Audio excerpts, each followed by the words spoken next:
అదేంటి అన్ని విషయాల్లోనూ నువ్వు నిర్ణయం తీసుకుంటావు, నేను ఊరికే ఉండాలా? నేను విడిగా ఇప్పుడు నిర్ణయం తీసుకున్నానండి. దేవుడి దగ్గర అడిగే కదా నిర్ణయం తీసుకుంటున్నా. మీరు స్వయంగా నిర్ణయం తీసుకుంటున్నారు, అదే తప్పు. ప్లీజ్ అండి, దేవుడిని నమ్మండి. ఈరోజు ఈ మాటలు వింటూ ఉన్న దేవుని బిడ్డలారా, మీరు ఎవరైనా సరే ఈరోజు ఏదో ఒక కార్యంలో ఏదో ఒక సమస్యలో చిక్కుకొని ఇరుక్కొని అందులోంచి బయటికి రాలేక కన్నీటితో నిలబడి ఉన్నారు కదా. ఈ రోజు దేవుడు చెబుతున్నారు, నీ మార్గాలను ఈ రోజైనా నీ మార్గాలను యెహోవాకు అప్పగించి ఆయన మీద నమ్మకంతో ఉంటే మీ కార్యములను ఆయన సిద్ధింపజేస్తారు.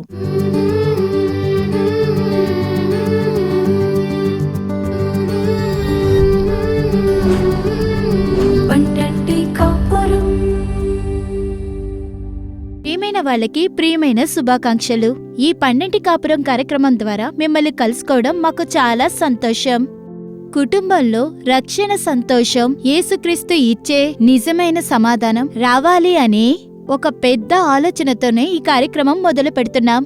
ఈ కార్యక్రమం చూసి మీరు మాకు ఇచ్చే ఈ ప్రోత్సాహం దేవునికి కృతజ్ఞతలు చెప్పుకుంటున్నాం. ఈ రోజు స్వార్థంగా ఉండొద్దు అనే శీర్షికతో కార్యక్రమం చూడబోతున్నాం.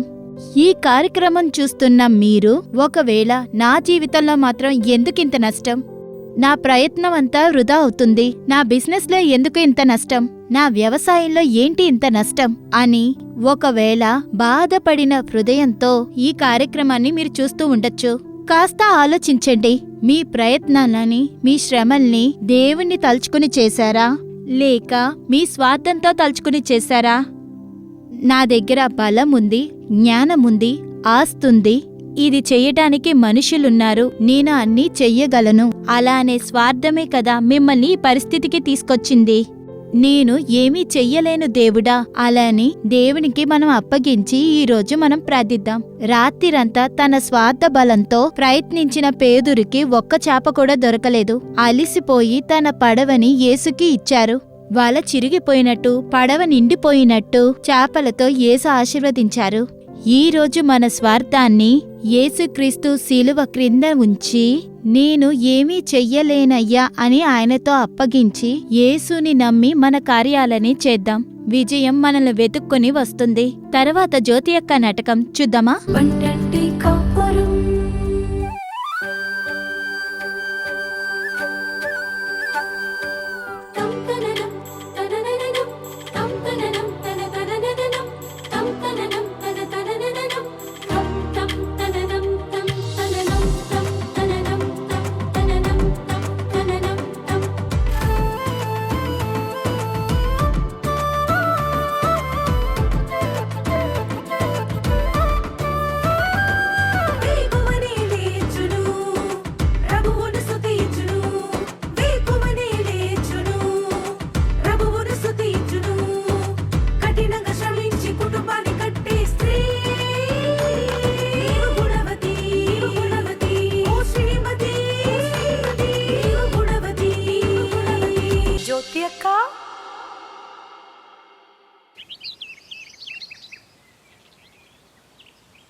ఏంటి ఆరుముఖం, ఇప్పుడు ఎలా ఉన్నారు? ఇప్పుడు బాగున్నానక్క. ఇప్పుడు కూడా చెట్టు కింద పేకాడుతున్నారా ఏంటి? అయ్యో అదేమీ లేదక్క, ఇప్పుడు నేను అక్కడికి ఆడడానికి వెళ్ళట్లేదక్క. బాగా తెలుసు, ఇప్పుడు ఆన్లైన్ రమ్యే కదా ఆడుతున్నారు. లేదక్క, గవర్నమెంట్ దాన్ని ఆపేసిందిగా. ఏంటి అంటే నేనే ఆడాలనుకున్నా కూడా ఆడలేను కదక్క, అదే చెప్తున్నాను. దొరికిన జీతాన్ని ఇంట్లో భార్య పిల్లలకి తీసుకువెళ్ళి ఇవ్వండి. అనవసరమైన విషయాలకంతా ఖర్చు పెట్టద్దు. నేనెందుకక్క ఖర్చు పెట్టడానికి ఇష్టపడతా, అదే నన్ను తీసుకెళ్లిపోతుంది. కానీ ఇంతకు ముందుకనే ఇప్పుడు పర్వాలేదు. మీరు ఇంటికి వచ్చి వెళ్ళాక ఇంట్లో కూడా మంచి మార్పు వచ్చిందక్క. దిగులు పడద్దు ఆరుముఖం, త్వరలోనే అంతా మారుతుంది. మీరు కూడా మారుతారు. సరే అక్క, వస్తాను. సరే, వస్తాను.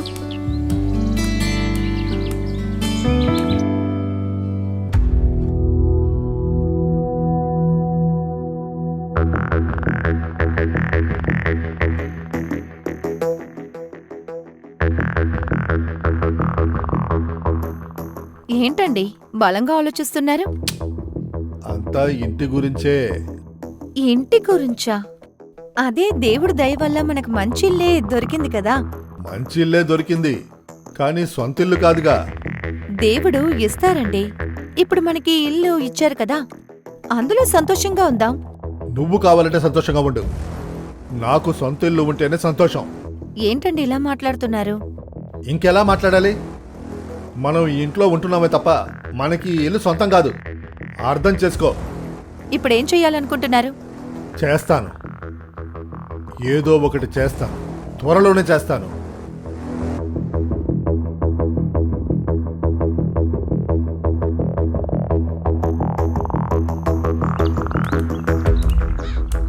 ఏంటన్నా కొత్త ఇంటికి వెళ్ళాక గెటప్ మారిపోయిందేంటి? హ్మ్?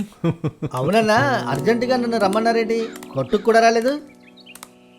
లేదయ్యా, నా మనసులో నువ్వు చెప్పిందే ఆలోచిస్తున్నా. నేనేం చెప్పానన్నయ్య? అద్దింట్లో ఉంటే అది అద్దిల్లే, సొంత ఇల్లు అవ్వదని చెప్పావు కదా తమ్ముడు. దానికేముందన్న ఇప్పుడు? అందుకే సొంత ఇల్లు కొందాం అనుకుంటున్నా.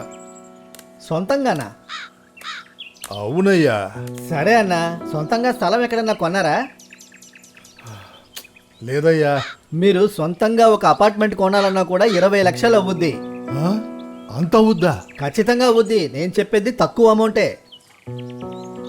సరే అన్న, ఏదో ఒకటి చేద్దాంలే. నేను కనుక్కొని చెప్తాను మీకు. ఉమ్, సరేనయ్యా. ఏంటి నానా, కొద్ది రోజులుగా చూస్తున్నాను మీరేదో ఆలోచిస్తూ ఉన్నారు. హ్మ్. మనకి ఒక సొంత ఇల్లుంటే బాగుంటుందనుకుంటున్నా. సొంత ఇల్లా? ఏంటి నాన్న సడన్ గా మీకు ఈ కోరిక? సడన్ గా కాదమ్మా, చాలా రోజులుగా మనసులో ఉన్న ఆశే.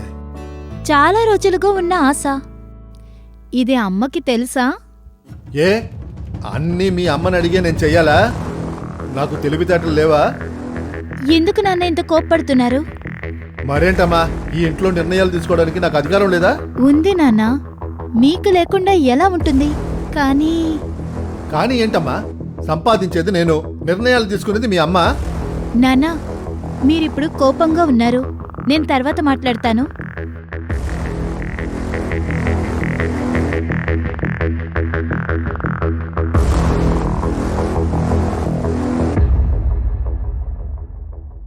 నాన్న ఎందుకు ఇలా మాట్లాడుతున్నారు?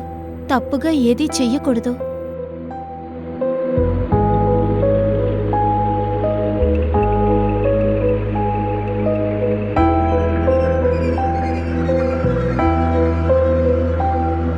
ఏంటమ్మా, ఇప్పుడు రాను రాను మన ఇంట్లో అందరూ కూర్చుని ఆలోచిస్తున్నారు. ఆ, అలాగే ఏం లేదమ్మా. నాన్న చాలా కోపంగా ఉన్నారు, అదే ఆలోచిస్తున్నాను.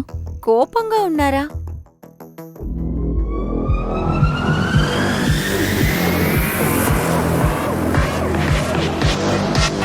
ఇలాగా నాన్నగారు మాట్లాడారు? అవునమ్మా. పోను పోను సరైపోతుందమ్మా, నువ్వు ఎక్కువ ఆలోచించకు. ఉమ్, సరే, ఏదైనా పనులుంటాయి, వెళ్ళి చూడిపో. సరేమ్మా.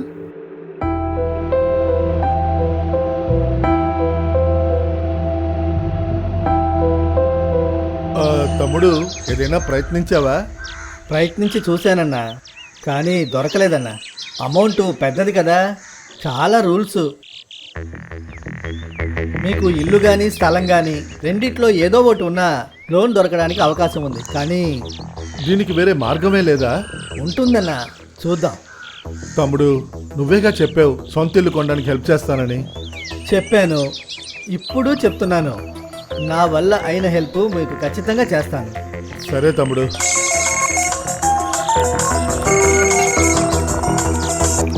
హలో,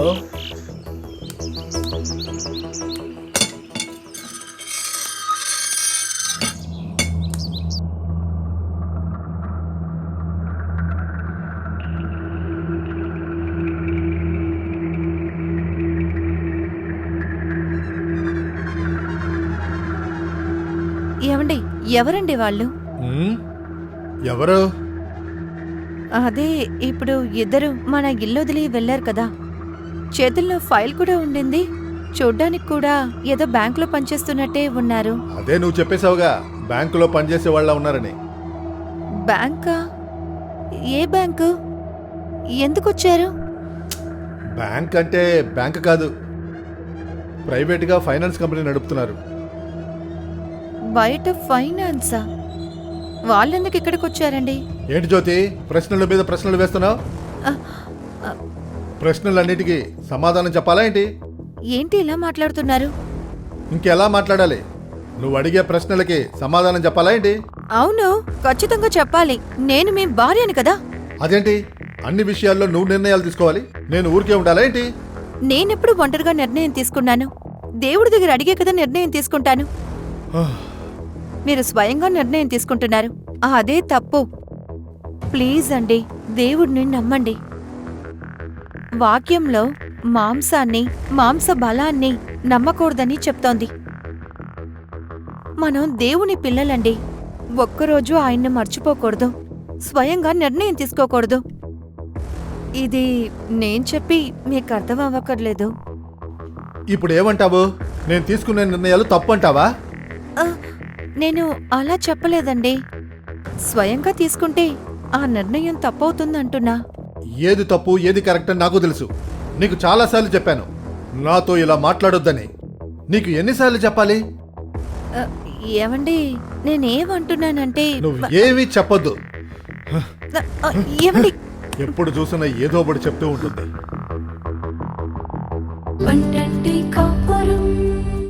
ఏంటి ప్రేక్షకులారా, జ్యోతి యొక్క నాటకం చూసారా? తన స్వార్థంతో తానుగా అన్నీ చేసినందువల్ల తన శ్రమంతా నాశనమైపోయింది కదా. ఒకవేళ మీరు మీ స్వార్థంతో కార్యాలు చేసినందువల్ల చాలా దేవుడి ఆశీర్వాదాలను మీ కోల్పోయి ఉండొచ్చు. ఈ రోజు దేవుడి దగ్గర మనం అప్పగించి ప్రార్థించబోతున్నాం. దేవుడు ఖచ్చితంగా మనకి సహాయం చేస్తారు. తర్వాత దేవుని వాక్యం మనతో పంచుకుని మీకోసం ప్రార్థన చేయడానికి సోదరి అనితాబాను సిద్ధంగా ఉన్నారు. ప్రార్థనతో దేవుని వాక్యం వినండి. దేవుడు ఖచ్చితంగా మిమ్మల్ని ఆశీర్వదిస్తారు.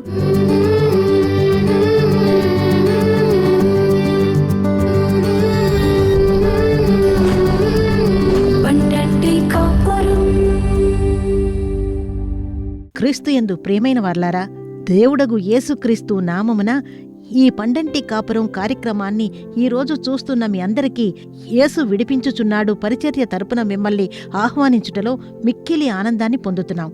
ఈరోజు ఈ కార్యక్రమం మీకు చాలా ఆశీర్వాదంగా ఉంటుంది అని మేము నమ్ముతున్నాము. ప్రియమైన వార్లారా, ఈ రోజున మనం ధ్యానించబోయేటువంటి వాక్యం ఏమిటంటే, స్వబుద్ధి మీద ఆధారపడకు, స్వబుద్ధి మీద ఆధారపడకు. దీని ప్రాతిపదికన లేఖన వచనాన్ని ధ్యానించి మన కోసం మనం ప్రార్థించబోతున్నాం. ప్రియమైన వార్లారా, ఈరోజు అనేకుల జీవితాలలో ఎందుకని జయంగల జీవితాన్ని జీవించలేకపోతున్నారు? ఎన్నో రకాలైన సమస్యలలో, బాధలలో, ఉపద్రవములలో మనము చిక్కుకొని ఇరుక్కొని తప్పిస్తున్నాము. ఎందుకో తెలుసా? సొంత బుద్ధి మీద ఆధారపడి ఉండడమే కారణం. చూడండి, చాలామంది ఏం చేస్తారంటే మనుషులు నమ్మి జీవిస్తారు, డబ్బును నమ్మి జీవిస్తారు, ప్రపంచాన్ని నమ్మి జీవిస్తారు, ఉద్యోగాన్ని నమ్మి జీవిస్తారు. ఎన్నో రకాలైన నమ్మకాలలో వాళ్ళు చిక్కుకోవడం వల్లే, నమ్మి జీవించడం వల్లే చాలా సమస్యల్లో వాళ్ళు ఇరుక్కుంటున్నారు, చిక్కుకుంటున్నారు. తత్తరపాటు జీవితం, మోసపోయే జీవితం, ఎన్నో రకాలుగా వాళ్ళు ఊహించిన కార్యము జీవితంలో నెరవేరట్లేదు, జరగట్లేదు. దీనికంతా కారణం ఏంటో తెలుసా? స్వబుద్ధి మీద ఆధారపడి ఉండడమే కారణం. కానీ లేఖన వాక్యం మనకేం చెబుతుంది చూసామంటే, సామెతలు 3వ అధ్యాయము 5-6 వాక్యాలను చదివి చూడండి. నీ స్వబుద్ధిని ఆధారము చేసుకొనక నీ సంపూర్ణ హృదయముతో యెహోవా యందు నమ్మకముంచుము. నీ ప్రవర్తన అంతట యందు ఆయన అధికారమునకు ఒప్పుకొనము. అప్పుడు ఆయన నీ త్రోవలను సరళము చేయును. ఇదే యెహోవా యొక్క వాక్యము. ఈ వాక్యం ప్రకారం మనం జీవించటానికి మనల్ని అర్పించుకున్నాము అంటే మనకెందుకండి ఈ తడబాటు? చాలా మంది జీవితాలలో సొంతంగా నిర్ణయాలు తీసుకోవడం, సొంత బుద్ధితో నిర్ణయం తీసుకోవడం, దేవుని వద్ద సలహా తీసుకోవడం లేదు, అడగడం లేదు, దేవుని ముందు ఉంచడం లేదు, సొంతానికి ఇష్టానికి వ్యాపారం చేయడం ప్రారంభించడం, వివాహ కార్యాలను అమర్చుకోవడము, భవిష్యత్తు కార్యాలను చేస్తూ ఉండడము, ఇలా చాలా విషయాలలో మనం నిర్ణయాలు తీసుకొని స్వబుద్ధి మీద ఆధారపడడం వల్ల ఎన్నో నష్టాలని చవిచూస్తున్నాము, ఎన్నో కన్నీళ్లు కారుస్తూ ఉన్నాము. దానికి కారణం మనమే. ఇంకెవ్వరినీ తప్పు పట్టడానికి ఎవ్వరూ లేరు. ఈ స్వబుద్ధి మనలో ఉండకూడదు. స్వబుద్ధి మనలో ఉన్నప్పుడు మనకి ప్రతిభ ఉండొచ్చు, తాళందులుండొచ్చు, స్వయం బుద్ధి ఉండొచ్చు. కానీ దాంతో మనం ఏమీ చేయలేము. దేవుని నమ్ముకొని ఉండాలి. యెహోవానే మనల్ని నడిపించువారు. మనల్ని సృష్టించిన ఒక తండ్రి ఉన్నారు. గొర్రె గురించి గొర్రెకు శ్రద్ధ ఉండదు. గొర్రె గురించి కాపరికి శ్రద్ధ. ఎప్పుడు మేత పెట్టాలి, ఎప్పుడు నీళ్లు పెట్టాలి, ఎప్పుడు శత్రువుల వద్ద నుండి కాపాడాలి. అదే విధంగానే పిల్లలకి శ్రద్ధ ఉండదు. తండ్రికి పిల్లల గురించి శ్రద్ధ. అదే విధంగానే మనకి ఒక తండ్రి ఉన్నారుగా, ఆ తండ్రిని మనం ముందు ఉంచుతున్నామా? మనకి కావలసింది ఆయన దగ్గర అడుగుతున్నామా? సలహాలు అడుగుతున్నామా? లేనే. అందువల్లే వాక్యం వివరంగా చెప్తుంది, నీ ప్రవర్తన అంతటియు ఆయన అధికారానికి అప్పగించుము, అప్పుడు ఆయన నీ త్రోవలను సరళము చేయును. ఈ రోజు ఈ వాక్యాలను ఉంటున్న దేవుని బిడ్డలారా, మీరు ఎవరైనా సరే ఈ రోజు ఏదో ఒక కార్యంలో, ఏదో ఒక సమస్యలో చిక్కుకొని ఇరుక్కొని అందులోంచి బయటికి రాలేక కన్నీటితో నిలబడి ఉన్నారు కదా. ఈ రోజు దేవుడు చెబుతున్నారు, నీ మార్గాలను ఈ రోజైనా నీ మార్గాలను యెహోవాకి అప్పగించి ఆయన మీద నమ్మకంతో ఉండు. నీ కార్యమును ఆయనకి సిద్ధింపచేస్తారు. ఏం చేసినైనా సరే జరిపించేవారు యెహోవానే. ఆయన మీద నమ్మకం ఉంచకుండా మన సొంత బుద్ధి మీద జీవించడం ఆపదలో, ప్రమాదంలో, సమస్యల్లోకి తీసుకువెళ్లి వదులుతుంది. ఇటువంటి కార్యము మన జీవితంలో ఉండకూడదు. చూడండి, దావీదు గురించి దేవుడు ఒక సాక్ష్యం ఇస్తున్నారు. అపోస్తుల కార్యములు 13:22 మీరు చదివితే తెలుస్తుంది. నేను యేసయ్య కుమారుడైన దావీదును కనుగొంటిని. దావీదు నా ఇష్టానుసారుడైన మనుషుడు, నా ఉద్దేశములన్నీ నెరవేర్చునని చెప్పి అతని గురించి సాక్ష్యం ఇచ్చాను. దావీదు ఒక గొర్రెల కాపరి, కానీ ఇశ్రాయేలుకు రాజుగా దేవుడు ఎంచుకొని హెచ్చించారు. ఎందుకో తెలుసా? మీరు 1 సమూయేలు పుస్తకం 30వ అధ్యాయానికి లేఖన భాగంలో చూశారు అంటే, ఒక్క విషయంలో దావీదుకి ఎన్ని బాధలు, ఇబ్బందులు, ఉపద్రవాలు మార్గంలోనే జీవించాడు. కానీ వాటి మధ్యలోనూ దేవుణ్ణి నమ్ముకున్నాడాయన. అన్ని కష్టాల మధ్యలోనూ, ఇబ్బందుల మధ్యలోనూ దేవుణ్ణే నమ్ముకొని ఉన్నాడు. మీరు 30వ అధ్యాయం చదివారంటే ఒక ఇబ్బంది గల మార్గంలో దావీదు జీవిస్తూ ఉన్నాడు. చూడండి, 1 సమూయేలు 30వ అధ్యాయము 4వ వాక్యాన్ని చదివేటప్పుడు, దావీదును అతని జనులను ఇక ఏడ్చుటకు శక్తి లేకపోవునంత బిగ్గరగా ఏడ్చిరి. అంత బాధ, అంత పోరాటం, చెరలో పెట్టారు అమలేకిలు. అంతటినీ దావీదుకి సంబంధించిన అంతటినీ భార్యాపిల్లలు వాళ్లకున్న మొత్తం అంతా తీసుకుని పోయారు. బలం లేకుండా ఏడుస్తూ కూర్చున్నాడు దావీదు. అందుకే అలా ఏడుస్తున్నాడు. కానీ అదే సమయంలో 6వ వచనాన్ని చూడండి, దావీదు మిక్కిలి దుఃఖపడెను. దావీదు తన దేవుడైన యెహోవాను బట్టి ధైర్యము తెచ్చుకొనెను అని ఆ వచనం చెప్తుంది. అయితే దావీదు అంత బాధపడినా యెహోవాని బట్టి ధైర్యము తెచ్చుకొనెను అంట. యెహోవా యందు ధైర్యము తెచ్చుకొని అప్పుడు ఒక కార్యం చేస్తున్నాడు. చూడండి, 8వ వచనంలో మనం చదివేటప్పుడు, నేను ఈ దండును తరిమిన ఎడల దానిని కలుసుకొందునా అని యెహోవా వద్ద దావీదు విచారణ చేయగా, యెహోవా తరుము, నిశ్చయముగా నీవు వారిని కలుసుకొని తప్పక నీ వారందరినీ దక్కించుకొందు అని దేవుడు మాట ఇచ్చారు. మాట ఇచ్చిన తరువాతే వాడు యుద్ధానికి వెళ్ళాడు. అయితే చూడండి, 19వ వచనంలో చెప్పబడి ఉంది, కుమారలేమి, కుమార్తెలేమి, దోపుడు సొమ్మేమి, వారు ఎత్తుకుపోయిన దానంతటిలో కొద్దేమి గొప్పదేమి ఏదియూ తక్కువ కాకుండా దావీదు సమస్తమును రక్షించెను. వాడు యెహోవా అడుగుతున్నాడు. చాలా మంచి విషయం. ఇబ్బంది పడడం నిజమే, సమస్యల మార్గంలో వెళ్ళుట నిజమే, కష్టాల మార్గంలో వెళ్ళుట నిజమే, ఒక ఇబ్బంది గల పరిస్థితిలో వెళ్ళుట నిజమే. కానీ దావీదు ఆ సమయంలో కూడా యెహోవాని నమ్ముకున్నాడు. యెహోవాని నమ్ముకొని జీవించాడు. అందువల్లే దేవుడు ఈ సాక్ష్యం ఇచ్చారు. దావీదు ఇబ్బంది పడేటప్పుడు చూడండి, 121వ కీర్తన మొదటి 2 వచనాలను చూడండి. దావీదు ఒక రాజు అయినా కూడా, కొండల తట్టు నా కన్నులెత్తుచున్నాను, నాకు సహాయము ఎక్కడి నుండి వచ్చును? యెహోవా వల్లే నాకు సహాయం కలుగును, ఆయన భూమి ఆకాశం సృజించినవాడు. ఆ విధంగా ఆయన చెప్తున్నాడు. అయితే అతని హృదయం రాజుగా ఉన్నాడు. ఎంతో సైన్య బలం, డబ్బు బలం, దేశం యొక్క బలం, లేదా అతను ఒక పెద్ద రాజు అన్న బలం ఆయనలో ఉండొచ్చు. కానీ ఏం చెప్తున్నాడు? ఆ పరిస్థితుల్లోనూ, రాజుగా హెచ్చింపబడ్డ పరిస్థితుల్లో కూడా అతని హృదయము యెహోవా వైపు ఉంది, యెహోవాని నమ్ముకొనుంది. ఈరోజు మన జీవితం ఎలా ఉంది ఆలోచించండి. మీరు ఆలోచించి చూడండి. ఈరోజు ఈ వాక్యాలను వింటున్నారు, ఈ వాక్యాలను గమనిస్తున్నారు కదా. మీరు ఆలోచించి చూడండి, దేనిని నమ్ముకొని జీవిస్తున్నారు, ఎలా జీవిస్తున్నారు?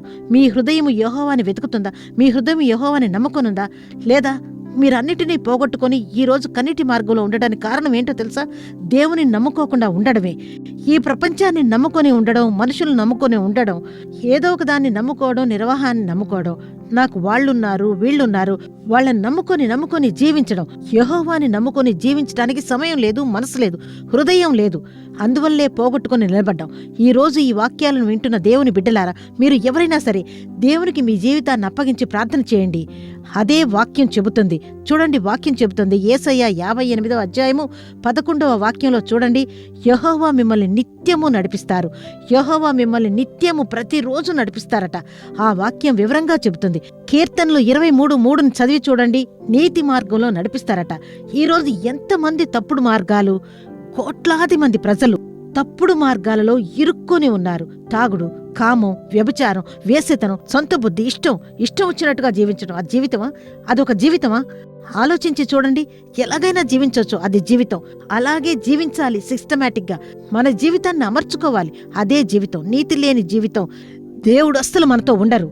అవినీతికి ఆయన దేవుడు కాదుగా, నీతికే దేవుడు, పరిశుద్ధతకే దేవుడు. అందుకే మన జీవితాన్ని ఆయనలాగే జీవించే విధంగా ఉండడానికి సృష్టించబడ్డాం. ఈ రోజు దేవుడు మిమ్మల్ని దానికే పిలుస్తున్నారు. అయితే నీతి మార్గంలో దేవుడు మనల్ని నడిపిస్తారు. ఆయన కట్టుబాటులో, ఆయన చిత్తం యొక్క మధ్యలో, ఆయన ఇష్టానికి మధ్యలో, తండ్రి నడిపించే మార్గంలో మనము ఆయన పిల్లల్లాగా ఆయనను మన తండ్రిగా స్వీకరించి, ఆయనను మన తండ్రిగా ఉంచుకొని, మన బిడ్డలుగా ఆయన పాదాల వద్ద కూర్చొని వేచి ఉన్నప్పుడు దేవుడు మనల్ని నీతి మార్గంలో నడిపిస్తారు. కీర్తనలు 48:14 చదివి చూడండి. ఈ దేవుడు ఎల్లప్పుడూ సదాకాలము మనకు దేవుడై ఉన్నాడు. మరణం వరకు మనల్ని నడిపిస్తారట. ఆయన మంచివాడు, మనల్ని వదిలేరండి. మీరెందుకు నాకెవరూ లేరు, ఎవరూ లేరన్న మాట అంటున్నారు కదా. నాకు ఎవరూ లేరు, అందరూ నన్ను వదిలేశారు. అందరూ వదిలేనివ్వండి. యెహోవా మిమ్మల్ని వదిలేస్తానని చెప్పారా? లేదే.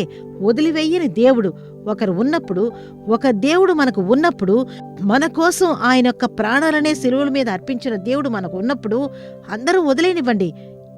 యెహోవాని నమ్ముకొని జీవించండి. యెహోవాని పట్టుకొని జీవించండి. దేవుడు చెప్పలేదే నేను వదిలేస్తాను అని. మరణం వరకు మనల్ని నడిపించే ఒక తండ్రి మనకి ఉన్నారు. ఆయన చేతిలో మనం ఉన్నప్పుడే దేవుడు మనల్ని నడిపిస్తారు. ఆయన ఒక కొరత రాకుండా, కన్నీరు లేకుండా, నష్టం లేకుండా, దిగులు పడకుండా మనల్ని నడిపిస్తారు. దానికి మేమే సాక్ష్యంగా ఉన్నాం. దేవుడు మమ్మల్ని నడిపిస్తూ ఉన్నారు. ఇంతవరకు వదలకుండా, ఇంతవరకు ఎన్నో మార్గాలను దాటి వచ్చాము.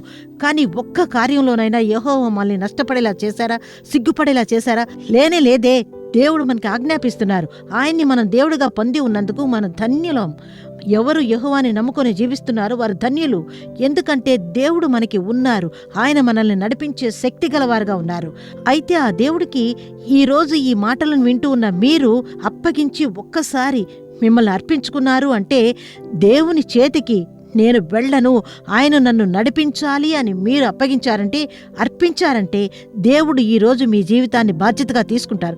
మీరు కన్నీరు కార్చాల్సిన అవసరం లేదండి. మీరు దిగులు పడాల్సిన అవసరం లేదు. యెహోవా మిమ్మల్ని నడుపుటను మీరు తెలుసుకోగలరు, మీరు చూడగలరు. ఈరోజు మనం అర్పించుకుని ప్రార్థన చేద్దామా? ఆ యేసు చేతికి ఈ రోజైనా మీ జీవితాన్ని అప్పగించండి. ఈ మాటలు మీరు వింటున్నారు కదా.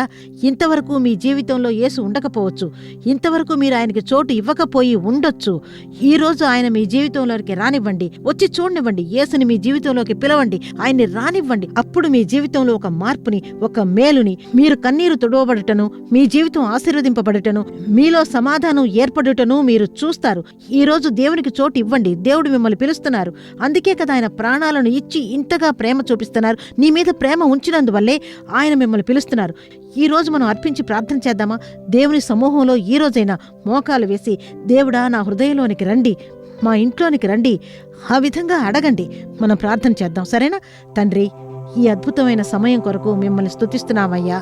ఈ వాక్యాలను వింటున్న ప్రతి ఒక్క బిడ్డ కోసం మేము ప్రార్థిస్తున్నాము తండ్రి.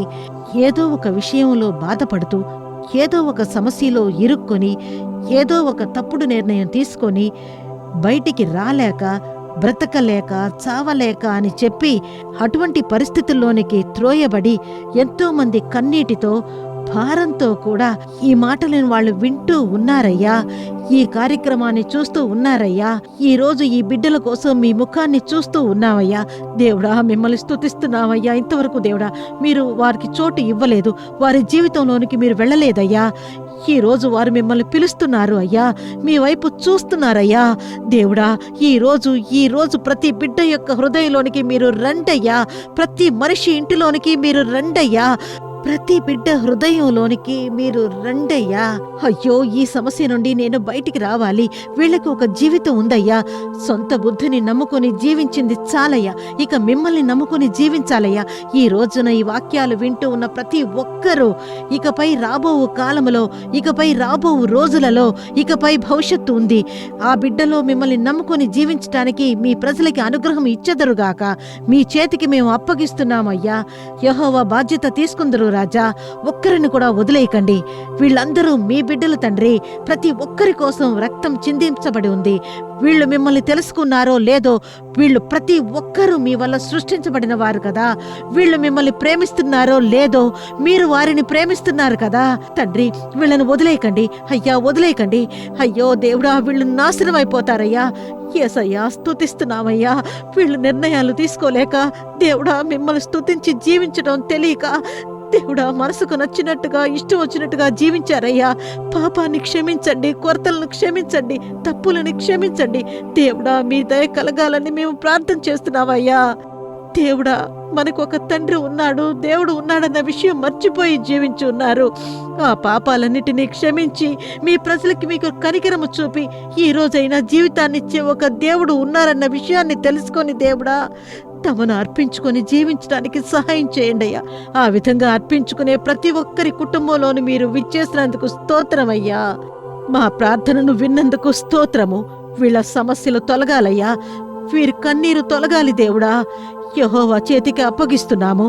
దేవుడు బాధ్యత తీసుకున్నందుకు స్తోత్రము. మీకే మహిమ చెల్లిస్తున్నాము. యేసు నామమున ప్రార్థన చేస్తున్నాము, జీవం గల మంచి తండ్రి. ఆమేన్, ఆమేన్. ప్రియమైన వార్లారా, ఈ రోజు కార్యక్రమం మీకు ఆశీర్వాదంగా ఉందని మేము నమ్ముతున్నాము. మీరు పొందిన మేళ్లను, ఆశీర్వాదాలను మాకు తెలియజేయడం మర్చిపోకండి. మీ ప్రార్థన అవసరాలను ఉత్తరం ద్వారా, ఈమెయిల్ ద్వారా మాకు మళ్ళీ వచ్చే వారం ఇదే కార్యక్రమంలో కలుసుకుందాం. అంతవరకు దేవుని కృప మీపై ఉండుగాక. మరిన్ని వివరములు, ప్రార్థన అవసరతల కోసం సంప్రదించండి. యేసు విడిపించుచున్నాడు పరిచర్యలు, 4 మావడి, తూతుక్కుడి జిల్లా 628211. మా ఫోన్ నంబర్లు 9487734603, 8106072222, info@jesusredeems.org. దేవుడు మిమ్మును దీవించునుగాక.